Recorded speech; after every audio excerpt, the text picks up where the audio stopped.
Some people think, in the name of tradition, the Catholic Church is simply adopting many, many practices.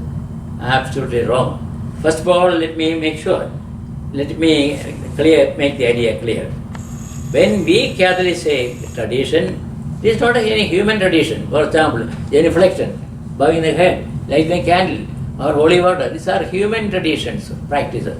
When we say tradition, divine tradition, originating from our Lord Himself, coming through the apostles who were living with Jesus, to then continuously, without interruption, down to the church, guided by the responsible leaders like Pope and Bishop. For example, you remember Bible according to the most recent, I am a Bible scholar, I can claim. Even according to the Bible scholars, even the 4 Gospels were completed around the year 70 AD, just before the destruction of the Temple of Jerusalem.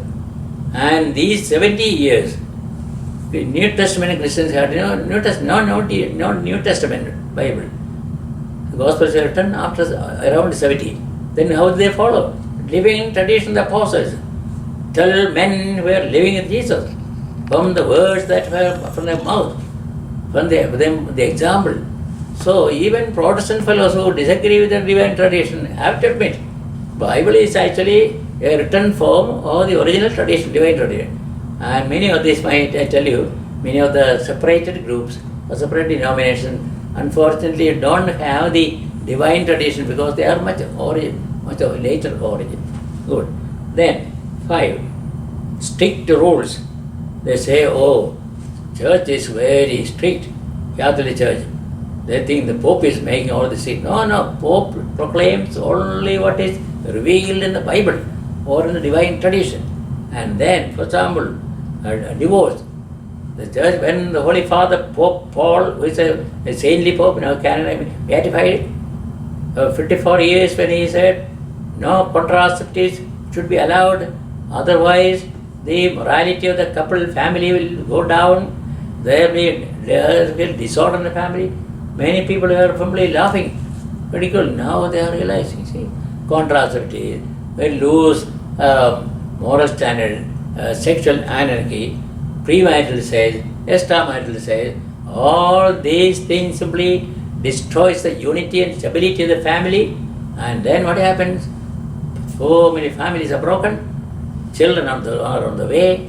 No proper Catholic teaching for them. And many of them have not even baptized children. So the strict stand of the Catholic Church alone has saved Christianity, namely no divorce.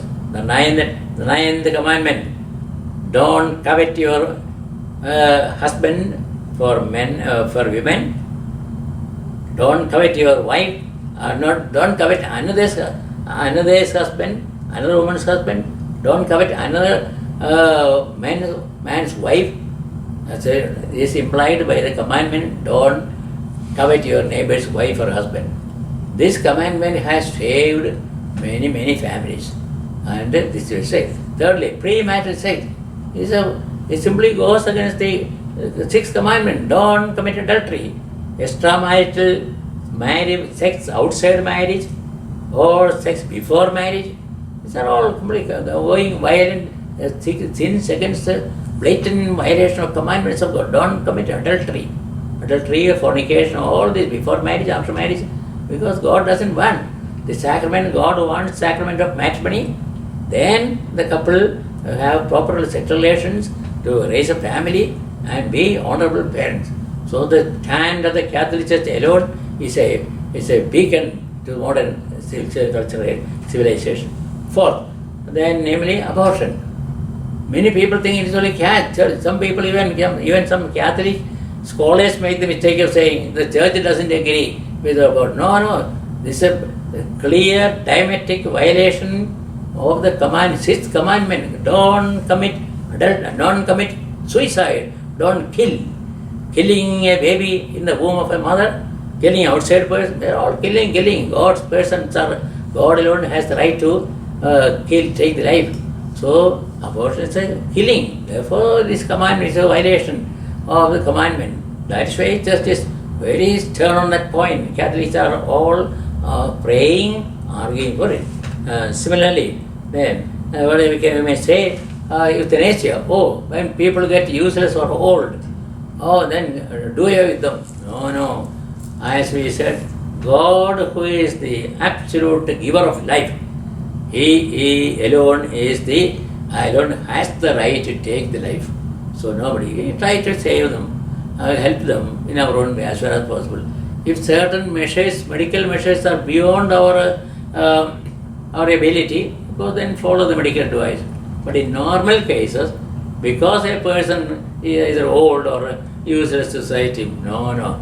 What is the so-called euthanasia or mercy killing, this is absolutely another form of killing. That is why Church is fighting tooth and nail against it. So these are some of these. In fact, the measures of the Catholic Church are listened by people of goodwill, because Catholic Church alone is among the churches stands for this observance, meticulous observance of divine commandments, which ultimately are necessary for the well-being of the society. If people are killing each other, if people are very loose in their moral life, if there is a sexual anarchy reigning, there is a morality. Children on the street, no education, no morality. So these things, the teaching of the Catholic Church in short, are actually the safeguards from moral corruption, and they are meant for the well-being of the society. So you cannot blame the Church. In fact, you have praised the Church. Thank you.